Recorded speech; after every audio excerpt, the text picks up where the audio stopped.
Hello students, welcome back to my channel. आज differential equation की series में मैं equation reducible to homogeneous form लाई हूँ, जिसमें कि जब केस फेल होता है उस मेथड को डिस्कस करने के लिए। और equation reducible to homogeneous form इससे प्रीवियस लेक्चर में मैंने डिस्कस किया है, तो वहाँ आप जा करके इस मेथड पे क्वेश्चंस को आप देख सकते हैं। तो जब केस फेल होता है उस केस में हम क्वेश्चन को कैसे सॉल्व करते हैं, तो इस क्वेश्चन हमारे पास है solve x plus 2y in bracket dx minus D Y equal to dx plus D Y. तो इसको सॉल्व करते हैं। तो देखिए, सबसे पहले हम क्या करेंगे कि इस इक्वेशन को थोड़ा सा सिंप्लीफाई करेंगे, तो ये हो जाएगा x plus 2y dx minus D Y equal to dx plus D Y.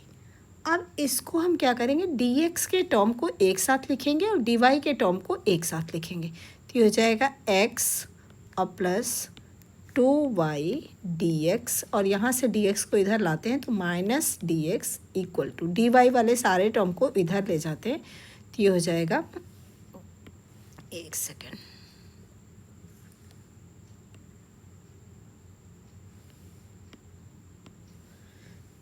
Equal to ये हो जाएगा x और प्लस 2y dy और प्लस dy। यहाँ से dx को हम कॉमन ले लेते हैं, तो ये हो जाएगा x plus 2y minus 1 dx equal to, यहाँ से dy को कॉमन लेते हैं तो x प्लस 2y और प्लस 1 dy। अब इसको हम स्टैंडर्ड फॉर्म में लिखते हैं, तो ये हो जाएगा dy upon dx equal to x plus 2y minus 1 upon x plus 2y plus 1। अब देखिए, ये इक्वेशन जो है वो वेरिएबल सेपरेबल भी नहीं है, होमोजीनियस भी नहीं है। तो हमें ये चेक करना होगा कि क्या ये रिड्यूसिबल टू है। तो यहाँ पे देखिए a अपॉन a यानी x का कोफिशिएंट न्यूमरेटर एंड डिनोमिनेटर का रेशियो y के कोफिशिएंट के न्यूमरेटर और डिनोमिनेटर के बराबर है। तो इट मीन्स ये केस क्या हो रहा है, फेल हो रहा है। यानी यहाँ पे a upon capital A equal to b upon capital B equal to क्या है, 1/1 है। तो ये केस क्या हो गया, ये केस हमारा केस ऑफ फेलियर हो गया, केस ऑफ फेलियर। अब इसको सॉल्व करने के लिए हम क्या करते हैं कि let x plus 2y equal to, हम z एक नया वेरिएबल ले लेते हैं। तो जब x plus 2y equal to z लेंगे तो dy बाई dx भी चेंज होगा, तो दोनों तरफ हम डिफ्रेंशिएट कर देते हैं विथ रिस्पेक्ट टू x। तो x का डिफ्रेंशिएशन 1 हो जाएगा, प्लस 2y का differentiation dy upon dx equal to dz upon dx। तो यहाँ से आ जाएगा dy बाई dx की वैल्यू आ जाएगी dy अपॉन dx, यहाँ 2 लिखते हैं, equal to dz upon dx minus 1। इस 2 से हम डिवाइड कर देते हैं, तो dy upon dx equal to 1/2 dz upon dx minus 1। ठीक, अब ये dy बाई dx की वैल्यू को यहाँ पे गिवन इक्वेशन में हम सब्स्टिट्यूट करते हैं और x प्लस 2y के प्लेस पे z पुट करते हैं। तो ये क्या हो जाएगा, 1/2 dz upon dx minus 1 equal to z, यहाँ पे देखिए z minus 1 upon z plus 1, z minus 1 upon z plus 1। ठीक, अब हम क्या करेंगे, इस 1/2 को इस साइड मल्टीप्लाई कर देते हैं। तो ये हो जाएगा dz upon dx minus 1 equal to 2 Z minus one upon Z plus one.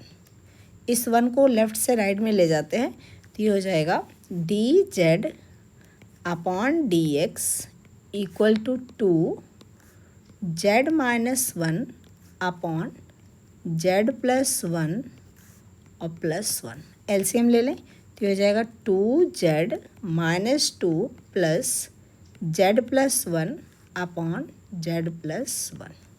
तो ये आ जाएगा 3z minus one upon Z plus one, किसके equal to d Z upon D x equal to.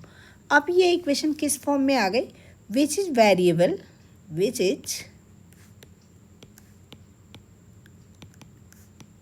Variable separation form. अब आप क्या करेंगे, z के variables को वन साइड और x के वेरिएबल को वन साइड करते हैं। अच्छा एक चीज़ और, इस मेथड को reducible to variable separable name से भी जानते हैं। केस फेलियर तो होमोजीनियस के केस में होता ही होता है, और इसको हम वेरिएबल सेपरेबल के रिड्यूसिबल फॉर्म के नाम से भी जानते हैं। तो ये हो जाएगा डी जेड, ये लेफ्ट से राइट में ले लें तो Z plus one upon 3z minus one D Z equal to D X. अब यहाँ पे न्यूमरेटर और डिनोमिनेटर की पावर सेम है तो इसको डिवाइड करके लिखें तो ये आ जाएगा 1/3 और plus 4/3 1/3z minus one D Z equal to D X. Integrating both side, ये तो आपको समझ में आ गया होगा। या तो यहाँ पे हम क्या करें, 3 से ऊपर नीचे मल्टीप्लाई करके और -1 कर दें +1 कर दें, तो ये हो जाएगा इंटीग्रेटिंग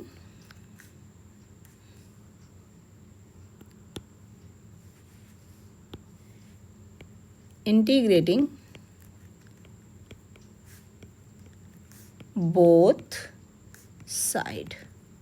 तो जब हम दोनों साइड इंटीग्रेट कर देंगे तो integration 1/3 D Z plus 4/3 integration 1/3z minus one D Z equal to integration D X. तो 1 का इंटीग्रेशन क्या हो जाएगा, 1/2z plus 4/3 log 3z minus one, और 3z माइनस वन के डिफ्रेंशिएशन से डिवाइड करेंगे तो अपॉन में क्या हो जाएगा, अपॉन में 3 इक्वल टू x और प्लस c।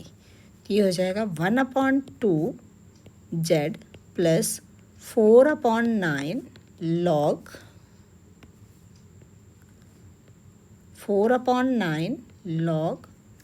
3z और -1 इक्वल टू x प्लस सी। अब z इक्वल टू हमने क्या लिया था, देखिए z इक्वल टू हमने यहाँ पे लिया था x प्लस 2y, तो z को रिप्लेस कर दे x प्लस 2y से, putting z equal to x plus 2y। तो हो जाएगा 1/2x plus 2y plus 4/9 log 3x plus 2y और -1 इक्वल टू x प्लस सी। इस x को हम लेफ्ट से राइट में ले जाएं तो ये क्या हो जाएगा, 2y minus x 1/2 plus 4/9 log